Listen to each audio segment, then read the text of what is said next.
Ini bersyukur sekali pada malam hari ini kita kedatangan dua narasumber orang medis ya. Nanti saya coba ini share biodatanya Dr. Anwar ini. Beliau ini seorang dokter ya, S3, dokter spesialis saraf. Nah, DFM saya belum ini, nanti Pak Dr. Anwar yang jelaskan ya. Beliau ini sekarang aktif mengajar di Fakultas Kedokteran dan Kesehatan UMJ Jakarta, Departemen Psikiatri ya, dari tahun 2003 sampai sekarang. Jadi bidang keahliannya neurologi dan forensik medicine. Nah, ini gelar akademiknya yang pertama itu dokter spesialis saraf neurolog Unair Surabaya, diploma forensik medicine Universitas Groningen Belanda, dan dokter filosofi IPB. Ini luar biasa sekali nih dokter Anwar ini. Jadi beliau Unair Surabaya dari Universitas Groningen Belanda dan dokter di IPB ya. Ini dekat rumah saya ini. Cuma Dr. Anwar sudah duluan waktu ngambil S3-nya. Nah, ini kursus pelatihannya di EG Mapping di Jerman, Prancis. Wah, banyak ini luar biasa lah. Bapak Ibu bisa melihat pengalaman beliau dari layar ini ya. Dr. Abri Polri tahun 79 sampai 2008, Dr. Umum Polda Sulsera, Dr. Rumah Sakit Polri Pusat, Departemen Neurologi tahun 98, Kepala Dinas Kesehatan Polda Sulsel. Wah, ini kalau pengalaman kita tidak sangsikan ya beliau ini. Nah, ini sekilas biodata Pak Dr. Anwar ya, beliau luar biasa sekali. Oke, Dr. Anwar, dipersilakan untuk menyampaikan materi dan sekaligus mungkin bisa share screen ya, karena sudah saya jadikan co-host. Silakan Dr. Anwar. Saya harus memulai dari basic imunologi ya.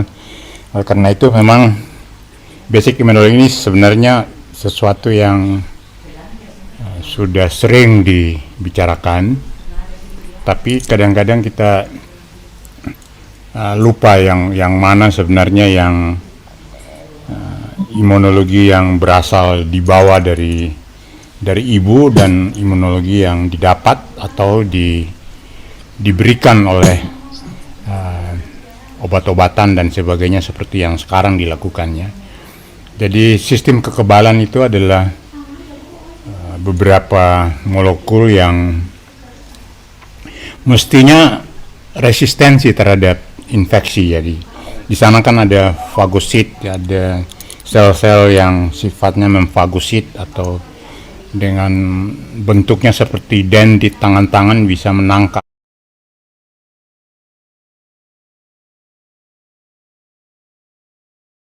Kemudian imunologi sendiri adalah sains tentang struktur dan fungsi kekebalan kita. Jadi sistem kekebalan kita tuh ada pada sel dan molekul ya yang. Nah, kalau kita sebutkan sel dan molekul itu kan berarti ada pada seluruh jaringan ya. Oleh karena itu awalnya pandemi ini kan orang sering takut bersentuhan ya, karena kulit juga bisa masuk yang khususnya pada rongga-rongga hidung. Itu juga menjadi entry point terhadap infeksi, karena di situ ada sel-sel atau molekul-molekul yang kemudian kenapa bisa menyerang sampai ke jantung, ke paru-paru ya sudah jelas karena dia merupakan bagian daripada hidung dan mulut ya. Kemudian ada yang mengatakan nanti ke otak ya, karena dia harus melalui darah ya, dan sebagainya. Karena kita tahu bahwa pembentukan imunologi itu, membentukan kekebalan itu adanya pada sel-sel darah itu sendiri ya. Darah putih yang biasanya kalau kita masih SMP SMA itu menyebutkan sel darah putih, leukosit ya. Jadi oleh karena itu ada resistensi terhadap efek-efek toksik daripada bagian-bagian luar. Kemudian ada respons imun antara serangan dari luar atau infeksi dari luar dan ketahanan kita yang kita bawa dari inatif dari seorang ibu, dari plasenta kita dan seterusnya. Nah, mungkin saya langsung aja campur aduk memberikan semacam basic imunologi ini dengan manfaat ion negatif ya. Kenapa ion negatif itu bermanfaat? Ya karena memang dalam mukosa, dalam sel-sel sistem kekebalan kita ya, di jaringan paling permukaan itu kita menemukan apa yang kita sebut sebagai keasaman dan kebasaan ya. Jadi cairan-cairan kita tuh kan kalau kita berada di ruangan ber-AC ya kita umumnya tubuh kita ini agak lebih basah ya. Kalau kita baru menikmati makanan-makanan seperti sayur-sayuran ya tubuh kita menjadi lebih basah. Nah kalau kebasahan tubuh kita ini pada kondisi tertentu di rongga mulut, di hidung dan sebagainya akan menciptakan ion-ion negatif. Ya, jadi oleh karena itu orang dalam tubuh ya dalam kondisi kebasahan ya basah dalam arti kata ada asam ada basah itu orang punya kemampuan untuk membentuk imunologi atau membentuk imunitas itu yang cukup baik ya. Kalau kita asam kita cenderung lebih agresif, lebih excited dan lebih banyak ion positif. Tapi dua-dua itu mempunyai kegunaan yang selalu ada ya. Kalau kita bicara ion positif dan negatif itu kan berada dalam pembuluh darah maupun dalam jaringan-jaringan saraf, di mana bergantian ya setiap aliran darah maupun aliran rangsangan yang ada pada sebuah saraf ya dari kulit sampai ke otak itu akan bermain ion negatif dan ion positif. Jadi keluar masuk sehingga menimbulkan apa yang kita sebut sebagai rangsangan atau stimulasi itu ya. Ada aturan tentang imun sistemnya. Pertama, imun sistem itu adalah sebuah pertahanan melawan mikroba atau melawan penyakit, melawan viral, melawan virus dan sebagainya. Kemudian pertahanan melawan pertumbuhan sel-sel tumor. Kita tahu bahwa sel-sel tumor ini kadang-kadang ada pada kita, tinggal berkembang saja yang tidak bisa dikontrol, jadi sehingga membesar menjadi tumor. Nah, imunologi atau imun sistem pada tubuh kita itu membentuk barrier atau membentuk semacam membentuk semacam kalau ada serangan masuk, dia melepaskan prajurit-prajurit untuk menangkap ya. Kalau serangan itu tidak ada, dia diam atau dia tidur istilahnya ya. Nah, sel-sel tumor ini juga demikian. Kadang-kadang sel-sel ini ingin berkembang lebih ya, seperti tadi diinginkan oleh Dr. Anggi. Kenapa otot kita yang tidak di-exercise itu cenderung menjadi disuse, menjadi kecil ya. Sedangkan otot yang di-exercise itu akan menjadi hipertrofi ya, menjadi lebih besar daripada lebih banyak. Nah, itu juga adalah bentuk daripada false tumor, di mana otot-otot itu membesar karena di-exercise. Nah, tumor-tumor yang ada juga nih di tubuh-tubuh setiap orang itu bisa oleh karena abnormalitas ya, jadi tanpa exercise dia bertumbuh sendirinya tanpa kontrol ya. Oleh karena itu imun sistem ini mempertahankan. Kemudian juga dia membunuh, di samping dia mencegah, dia juga membunuh ya. Dia memakan, kemudian dia membuang ya, membuang melalui apa yang kita sebut sebagai fagosit dan sebagainya. Kemudian ada mekanisme homeostatis. Imun sistem itu berfungsi sebagai barrier untuk menentukan kalau kita dalam situasi misalnya keinginan kita untuk tubuh kita ini menjadi negatif atau dalam tanda kutip basah, itu harus dimulai dari cara berpikir kita ya. Cara berpikir kita nggak bisa cara berpikir yang sifatnya agresif, yang mengeluarkan neurotransmitter adrenalin sehingga memicu pembuluh darah dan sebagainya, jantung bertambah cepat dan sebagainya. Nah, imun sistem membantu atau ikut berperan dalam membuat keseimbangan ini. Jadi dia membuat normal kembali. Ya ibarat kalau tekanan darah yang umumnya 120/80 naik menjadi 140, ya dia akan kasih turun dengan sendirinya. Jadi autoregulasi kasih turun. Kalau terlalu hipotensi dinaikkan lagi. Kemudian penghancuran sel-sel yang abnormal ya. Sel-sel yang tidak berguna dihancurkan ya. Ada kita kalau berjemur di panas ya, kemudian kulit menjadi terkupas, kemudian diganti dengan kulit yang baru, itu adalah mekanisme-mekanisme yang dilakukan atau dimonitor oleh imun sistem itu ya. Jadi ada sel darah merah, sel darah putih yang mati, kompleks, antigen dan sebagainya. Nah, itu kira-kira rule-nya dia. Nah, imun sistem itu ada pada organ, ada pada sel, dan ada pada molekul.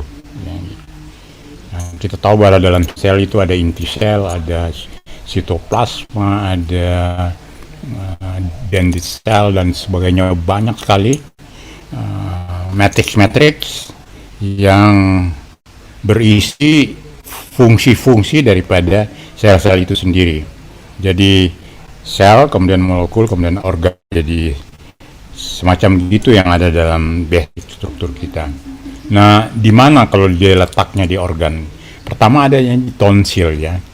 Tonsil itu adalah anak lidah yang kalau kita membuka mulut, ada bagian pada mulut, ada bagian kayak kecil itu, yaitu adalah tonsil. Biasanya kalau infeksi pada anak-anak kecil yang terlalu banyak, itu akan membengkak ya, sehingga jadi demam dan sebagainya, sehingga perlu harus ke dokter anak. Kadang-kadang untuk memberikan obat, kadang-kadang tonsil itu diangkat ya, kalau terlalu sering terinfeksi karena sudah lemah dia. Kemudian ada pada timusnya. Timus ini berbentuk seperti kupu-kupu ya, yang ada di leher. Dan pada umur tertentu dia akan menghilang, tetapi dia tidak menghilang sempurna, dia menghilang sampai pada batas paling dasar yang sewaktu-waktu juga dia memberikan respon imunologi ya. Kemudian ada limpe node, ada pada tangan, ketiak, lipat paha dan sebagainya. Ada pada daerah limpa, ginjal, ada pada struktur bagian jonjot ya. Kalau kita makan soto ya, ada bagian usus, jonjot putih itu namanya patch PGA ya. Nah di situ banyak sekali. Oleh karena itu makanan yang kita makan ya, kadang-kadang kita juga heran kenapa ada anak-anak yang makan dengan tangan yang kotor, dengan tidak bersih ya, tapi sehat-sehat ya. Itu berarti imunnya pada patch PG ini cukup kuat sehingga masuk ke dalam rongga perut, bisa diolah dan dibunuh di situ ya. Tapi bagi orang-orang kantoran yang makan tidak cuci tangan ya, kadang-kadang lupa, terinfeksi sedikit ya udah kena dengue, kena segala macam ya, karena imun pada organ-organ bagian dalam usus itu menjadi kurang berfungsi. Kemudian appendix ini usus buntu juga sama. Kemudian ada pembuluh-pembuluh darah limfa yang berjalan bersama-sama pembuluh darah kita ke seluruh tubuh. Dan terakhir adalah bagian dalam daripada tulang. Nah, ini penting ya. Jadi bone marrow ini penting karena bagian dalam daripada tulang ini sering kita abaikan pada musim pandemi. Ya. Kadang-kadang kalau kita ke dokter kita katakan, apakah Anda konsumsi berapa miligram vitamin D3? Wah, cuma 10, 50, 100. Wah, itu kan repot. Pernah Anda berjemur panas pada jam-jam 9 sampai jam 12? Tidak. Ya berarti kemampuan bone marrow membentuk imun sistem itu rendah ya. Nah, di sini letak imun yang paling penting, di mana D3, vitamin D3 itu berperan. Nah, kita nanti akan menyebutkan juga bahwa di samping D3, Cerox atau Tarmalin ini itu juga punya fungsi untuk memicu bone marrow ya. Oleh karena itu penempelan patch daripada Cerox ini di daerah tengah-tengah ini ya. Kemudian dengan sedikit pemanasan ini akan masuk ke dalam bone marrow dan memicu sel-sel darah putih. Karena kita tahu sel-sel darah putih itu dibangun atau diproduksi di bone marrow ya. Nah, banyak orang yang tidak mengerti apa fungsi daripada batuan yang ada dalam Cerox ini ya. Jadi yang disebut tarmalin atau batu-batuan yang ada. Nah, ini batu-batuan ini kan sebenarnya semenjak dulu sudah ada dalam bentuk pemanasan di kalau kita masuk ke gym atau kita masuk ke permandian di mana air panas, kemudian kaki direndam di dalam batu. Batu itu bukan batu kali, itu batu tarmalin ya. Jadi saya sering kadang-kadang juga menganggap ini dulunya awal ngapain harus kaki dimasukkan ke batu yang berwarna hitam dan sebagainya. Ternyata itu mengandung apa yang kita sebut tadi sebagai ion negatif yang sekarang dipasarkan ya, dengan berbagai macam model ya. Sebutkan saya model karena ada yang berbentuk bundar dan sebagainya. Nah, tarmalin ini, ion negatif ini bisa merangsang bone marrow sebagai imun sistem. Jadi kenapa kita selalu membahas ini ion negatif bekerja ini. Nanti saya akan menjelaskan kenapa ini bisa sampai ke sana ya. Jadi kemudian berikutnya adalah imun sistem yang kedua pada limfosit. Limfosit ini adalah bagian daripada darah putih yang diproduksi oleh bone marrow ya. Bone marrow itu yang paling terbanyak ya. Terbanyak letaknya pada daerah kita sebut sternum ya.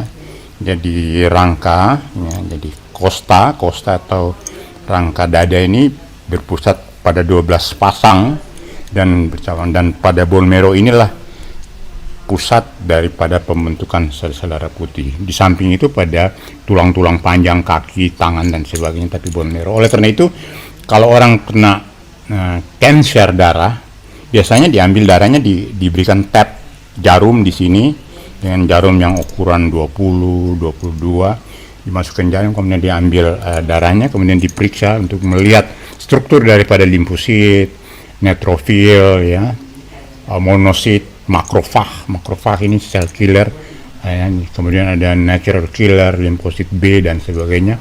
Nah, semua ini basofil ini dibangun di dalam apa yang kita sebut sebagai bone marrow ya. Nah, bone marrow sendiri harus difungsikan dengan mengisinya dengan D3 atau biasanya disebut vitamin D, kalsium and vitamin D ya. Vitamin D sendiri tidak bereaksi kalau kita tidak keluar ke panas matahari. Jadi apa gunanya kalau kita minum vitamin D, tapi kalau kita tidak berjemur, ya. Tapi setelah kita minum vitamin D3, walaupun tanpa keluar ya di dalam kamar, tapi D3 berapa dosisnya? Ada yang mengatakan 1000 international units. Saya sendiri konsumsi per hari 1000 internasional, 5000 international unit. Ya 5000 ya, 5000 bukan 1000, 5000. Setelah diperiksa pada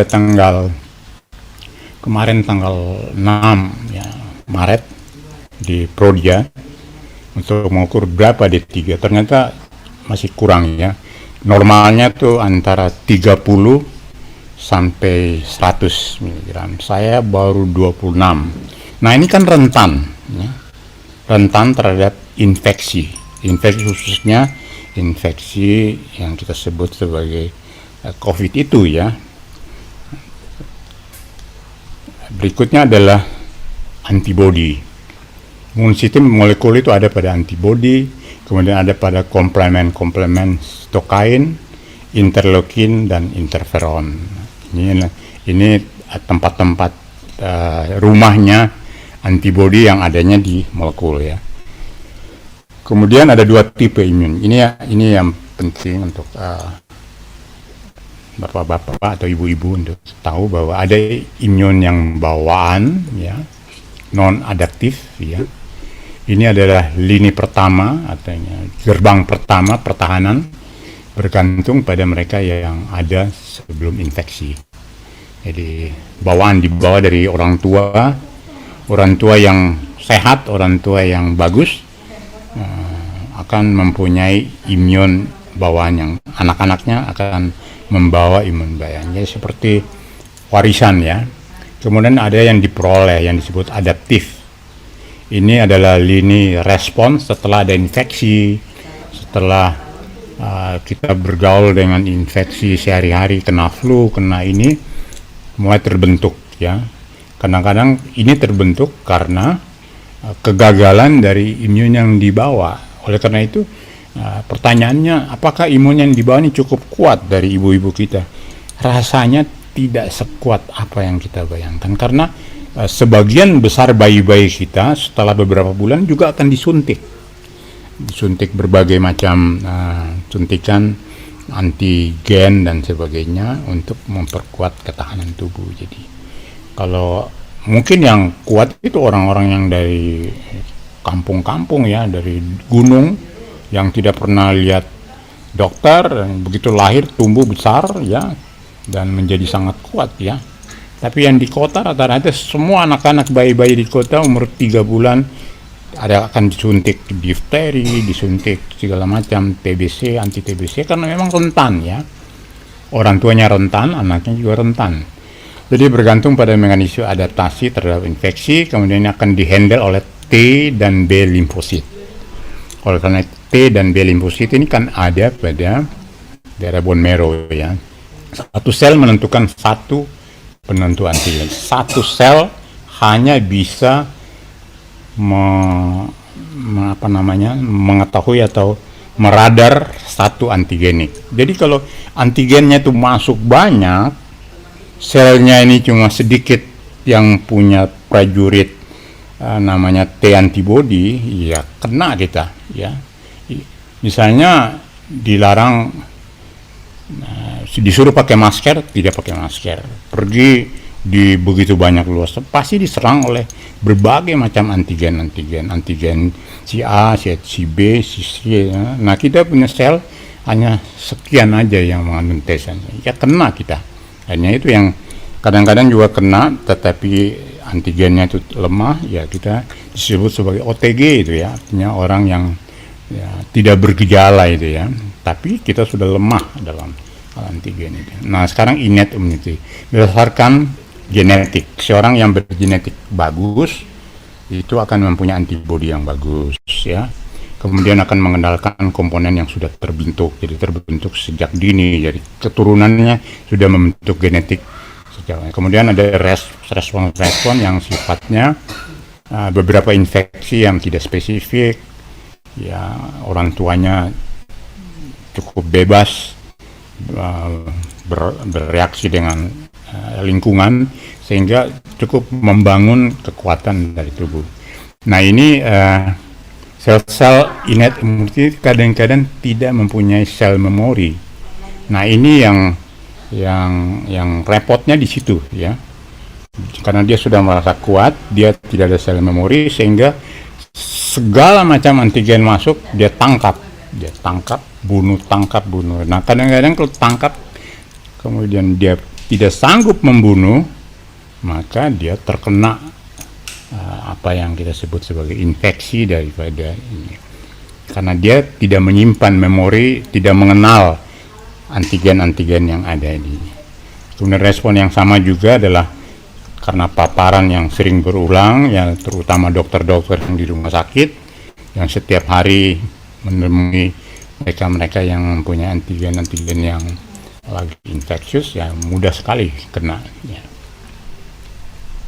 Kita lihat ini seperti mekanisme barrier, tadi saya sudah katakan dia barrier karena dia ada pada daerah kulit, pada skin ya, kulit, kemudian dia acidic ya pada daerah mah ya, kemudian ada pada silia pada mukosa hidung ya, kemudian ada humoral mekanisme, di sana ada lysozyme, ada basic protein, ada komponen yang lain untuk melakukan mekanisme penghancurannya. Kemudian ada defense mekanisme seluler yang lain yang kita kenal sebagai natural killer, sel neuroglia, neurofilia, makroglia, dendrit cell, dendrit itu kayak tangan, kemudian mast cell. Ini adalah bentuk-bentuk kalau kita mengalami ada basopil ya, serangan-serangan ini dibawa, diambil di darah, di tap di daerah sternum, kemudian dibawa ke laboratorium, kemudian mereka melihat ini semua sel-sel ini, apakah ini masih cukup kuat tidak ya. Jadi ini karena sel-sel ini kalau sudah hilang ya sama dengan kita menggali kubur sendiri ya. Nah sekarang mekanisme itu bagaimana sampai bisa terjadi? Saya ulangi lagi, tadi kan Dr. Anggi mengatakan ada memory cell. Memory cell itu ada dua jenis ya. Ada memory cell yang ada pada target organ. Target organ itu misalnya memory cell ada pada kulit, ada pada organ-organ lain. Tapi ada memory cell yang ada pada bagian otak ya, bagian otak. Di talamus sana, di pusat sentral ya. Nah di sentral ini umumnya selalu ada ya. Cuma apakah terlatih atau tidak? Pertanyaan apakah terlatih atau tidak? Nah, oleh karena itu, apakah perlu kita melatih otak kita sehingga antibodi itu terbentuk secara baik? Salah satu yang sering kita dengar adalah jangan cemas, ya. Jangan excited, calm, slow motion, dan itu adalah cara-cara melatih otak agar kita dalam kondisi enjoy, kondisi kuat dan sebagainya. Nah itu adalah cara melatih memori di central brain ya. Nah kalau melatih sel memori yang ada pada organ-organ yang kita sebut sebagai target organ di otot dan sebagainya adalah exercise. Oleh karena itu orang atau dokter sering ya supaya daya tahan tubuh Anda kuat, ya lakukanlah exercise setiap pagi, jalan pagi, lari kecil, naik sepeda, goes, sehingga Anda menjadi fitness, menjadi bugar. Nah ini kan terlatih sehingga memori-memori sel yang ada pada daerah kulit dan sebagainya itu bisa menangkap, bisa mendeteksi setiap antigen-antigen yang maju ya. Jadi kalau kita lihat mulai dari kaki ya, mulai dari kaki, tangan sampai bagian kulit kepala semua melalui jaras yang warna merah ini yang kita sebut sebagai spinothalamikus, kemudian sini diolah di bagian tengah. Nah ini yang kita sebut sebagai central memory daripada manusia dari kita. Disinilah otak kita diatur ya. mau sering keluar rumah, mau ngendam di kamar saja takut sama virus, mau jalan-jalan dengan masker, beraktivitas sore, semua diatur di sini. Perilaku di talamis.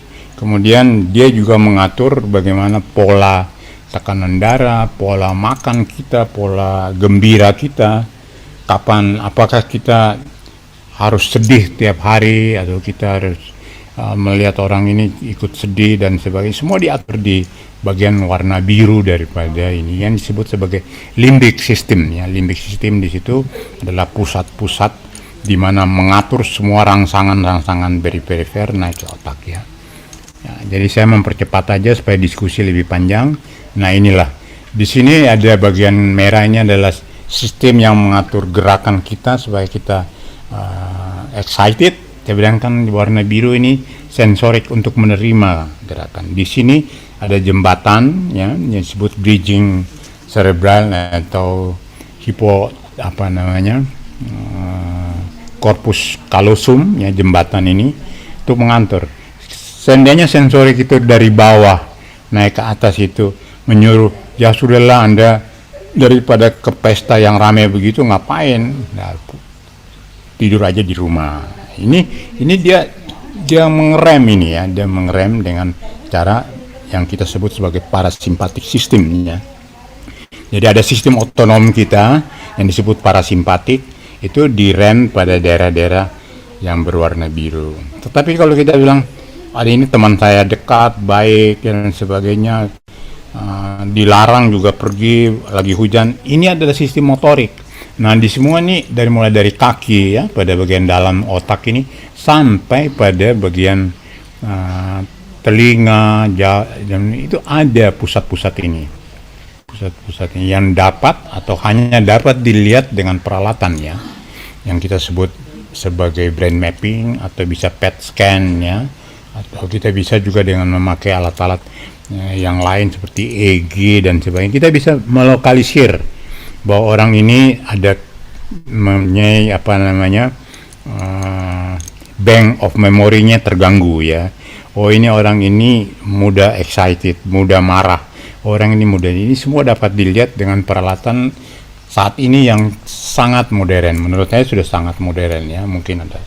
Nah, kalau pada zaman saya masih sekolah yang 40 tahun yang lalu ya, saya masih menggunakan EEG atau rekaman otak itu dengan hanya 32 channel. Sekarang sudah 64 dan 120 channel yang sudah bisa mendeteksi mimpi-mimpi seseorang ya. Jadi kalau kita lagi mimpi, kemudian kita ceritakan ke dokter, kemudian direkam, dia sudah bisa mendeteksi bahwa Anda nih kemungkinan besar bermimpi karena ini dan ini. Jadi gelombangnya sangat halus ya, yang kecil. Jadi alat-alat yang dibangun skala orang pada teknologi sangat membantu untuk mendiagnostik. Adaptif pun demikian, berdasarkan resistensi, kemudian menanggapi secara lambat, kemudian dia adalah spesifik merespons setiap epitop itu tunggal daripada antigen. Jadi antigen itu kan ada kepalanya, ada lehernya, ada badannya ya. Jadi seperti viral juga ini sebuah ciptaan Allah yang juga memiliki kecerdasan untuk bisa masuk ke setiap orang ya. Kalau orang itu tidak cerdas ya dia masuk ya. Ini adalah skematik yang ada. Kemudian ini adalah sel-sel yang saya sebutkan, respons imun T limfosit yang ada pada ini. Saya kira ini saya percepat karena ini lebih banyak pada basic imunologi. Yang ini adalah bagaimana antigen dan antibodi itu bereaksi sehingga terbentuk apa yang kita kenal sebagai makrofag ya. Jadi memakan kuman-kuman, kemudian disimpan, kemudian dibuang menjadi sel darah putih atau nanah, atau juga bisa dibuang menjadi bagian daripada kencing atau pernapasan ya. Semua dilakukan oleh T limfosit. Yang lain ini adalah ini contoh-contoh T limfosit ya. Dia paling bisa, dia helper T. Karena kenapa disebut sebagai CD4? Karena CD4 ini kan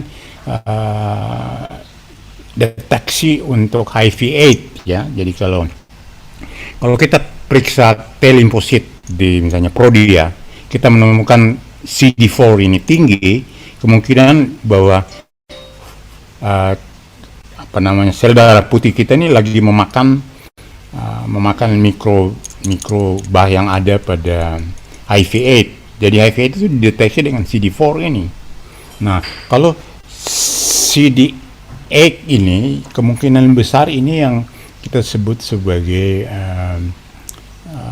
T-sel yang ada pada antigen-antigen pada virus-virus yang muncul belakangan ini seperti COVID-19. Ada variabel katanya ada lebih dari 200 variabel itu muncul pada CD4.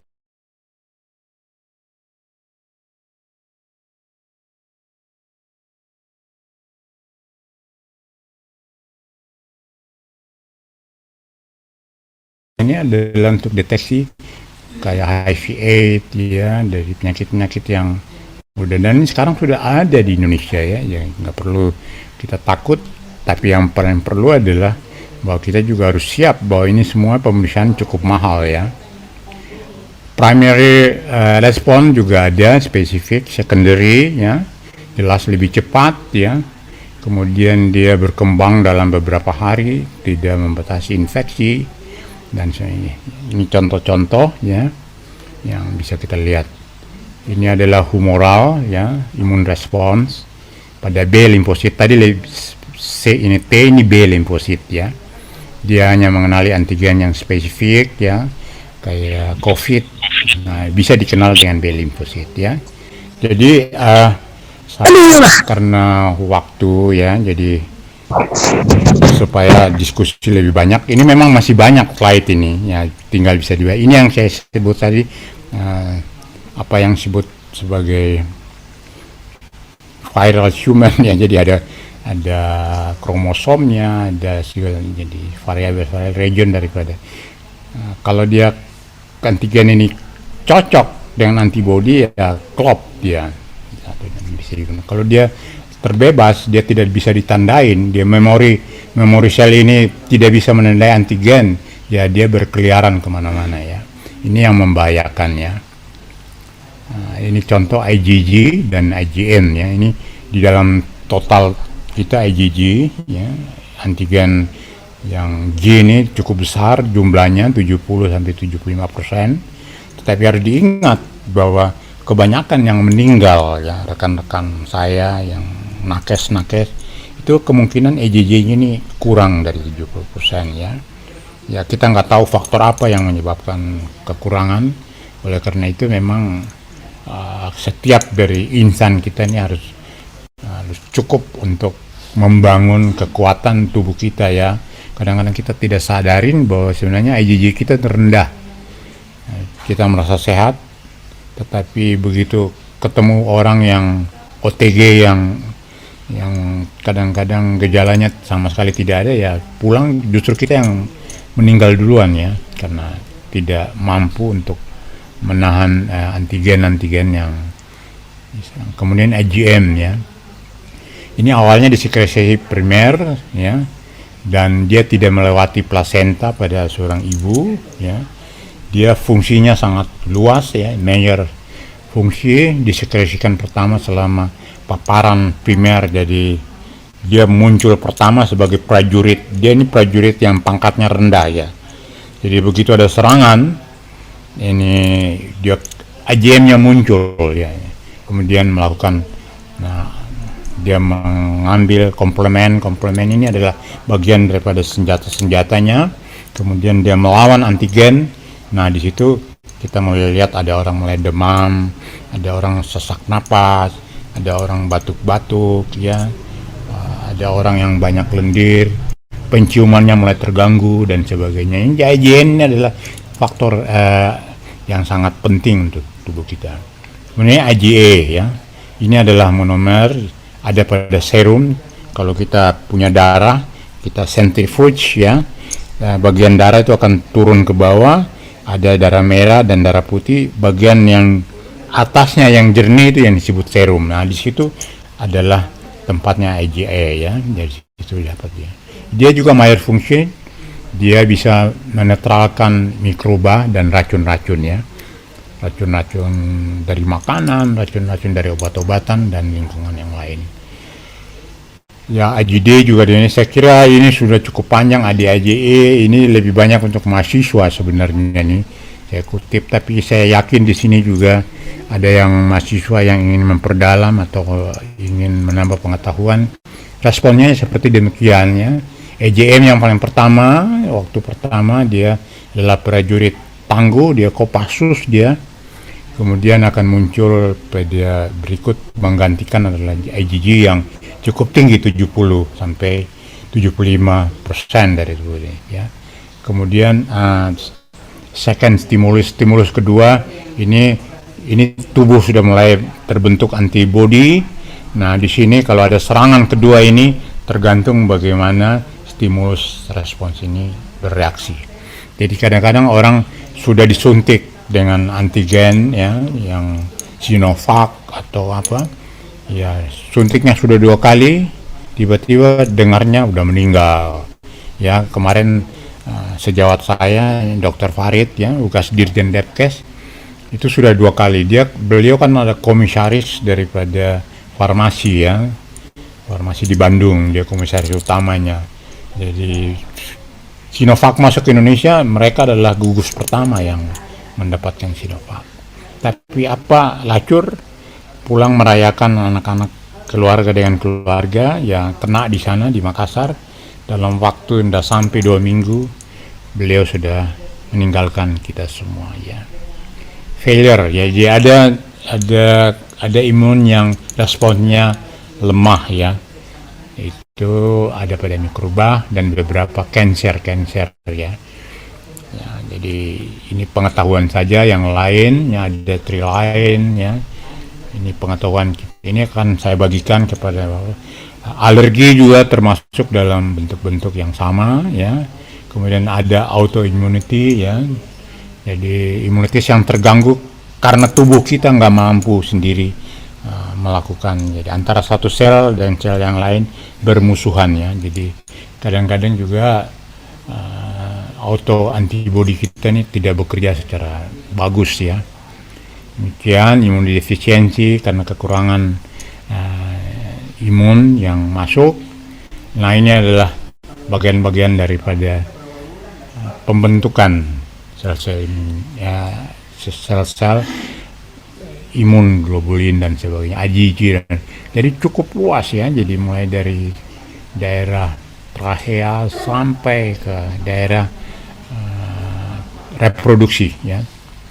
Bagian dalam ini lebih banyak pada mukosa ya. Ya, otot-otot.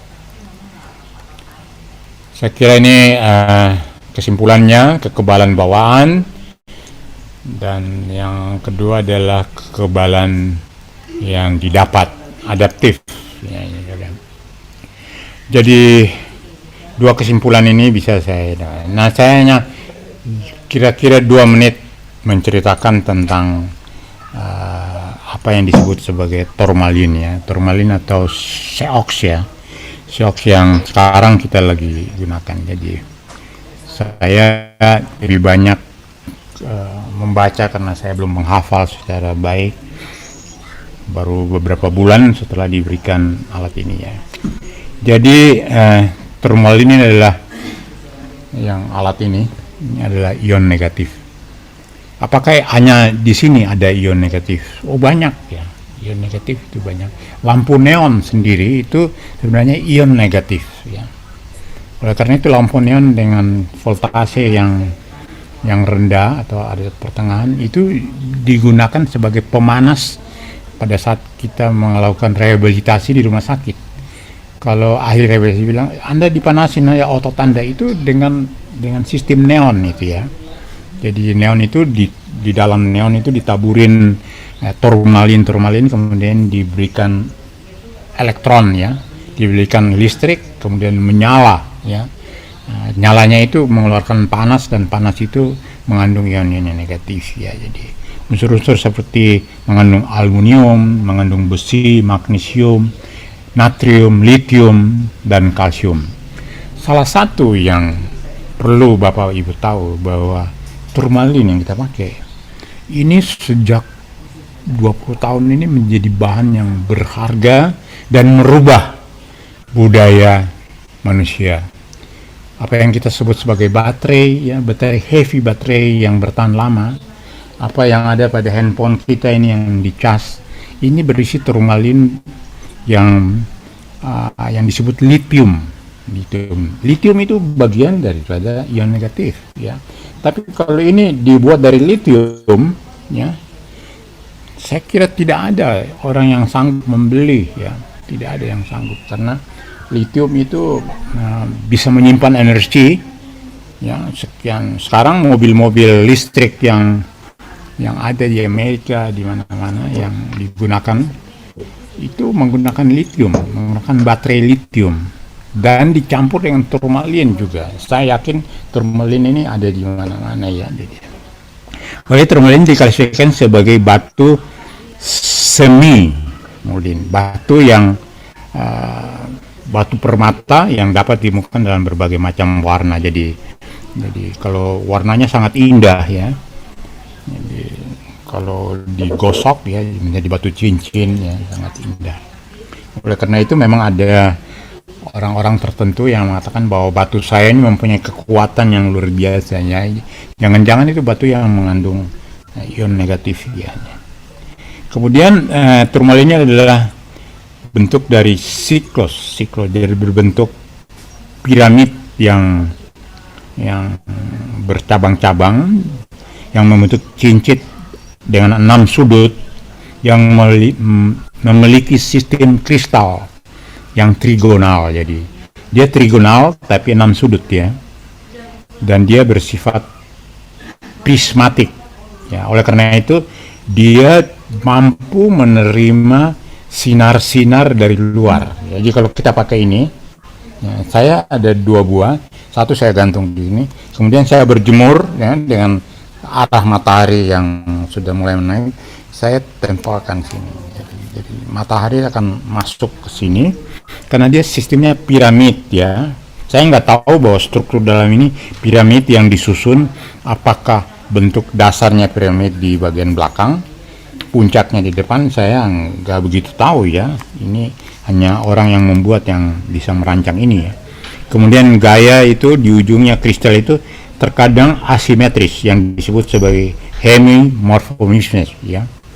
Yang kita kenal ini mempunyai efek segitiga dan membulat, ya. Turmalin jarang berbentuk sebagai hedral yang sempurna. Pengecualiannya adalah turmalin ini adalah halus dan paling banyak terdapat di Australia Barat, ya, deposit ini dan bla bla bla. Kemudian saya ingin menyebutkan bahwa turmalin ini menjadi terapi Livestrone yang sudah digunakan. Livestrone ini sudah dibeli oleh rumah-rumah sakit sebagai bahan-bahan atau alat-alat rehabilitasi fisik.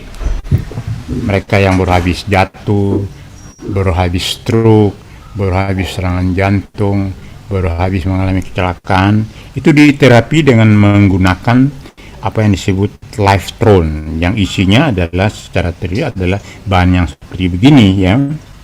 Kemudian apakah kita menggunakan Livestrone ini kita hanya duduk diam?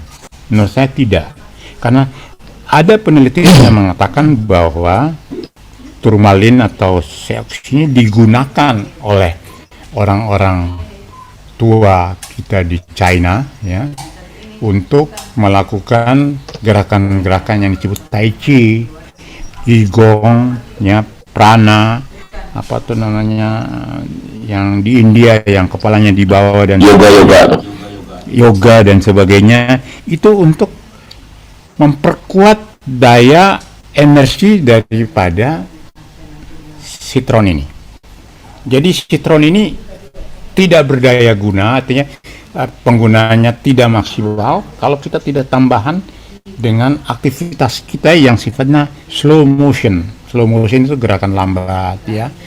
Tai chi gerakan lambat, ya. Semua gerakan lambat. Silat juga sebenarnya gerakan lambat. Cuma silat sudah dipakai sebagai seni untuk bela diri ya. Oleh karena itu semakin keras ya. Menurut saya bahwa silat itu adalah sebuah yang kita sebut semakin dia bergerak lambat, semakin tenaga dalamnya itu semakin meningkat. Oleh karena itu kalau kita lihat merpati putih dengan tangan hanya begini dia bisa memancarkan energi dan menjatuhkan orang bahkan sampai mati ya dan sebagainya. Nah, turmalin ini adalah benda yang secara saintis nyata itu mempunyai kemampuan-kemampuan seperti itu. Sayangnya karena tidak ada bukti ilmiah. Jadi banyak para saintis hanya bisa menggunakan tapi tidak mau membuktikan ya, karena ini adalah sumber energi yang digunakan untuk produktivitas bisnis ya. Umumnya dibuat baterai, dibuat tenaga listrik yang lain ya. Sebagai kesimpulan bahwa si oks ini bisa digunakan ya, dengan berkombinasi dengan penggunaan oksigen. Jadi kita memakai oksigen makcer. Jadi kalau bapak keluarga yang ada orang tuanya sakit menggunakan oksigen di rumah sakit, kalau bisa dengan si oksigen ditempelin di bagian-bagian ada sakit, karena dia bisa berkombinasi dengan oksigen. Pada udara pun demikian. Jadi kalau kita berlari, jangan ini disembunyikan di kantong dan sebagainya. Kalau bisa memang dia bereaksi dengan oksigen yang berada di luar. Kemudian secara EKG itu rekaman jantung.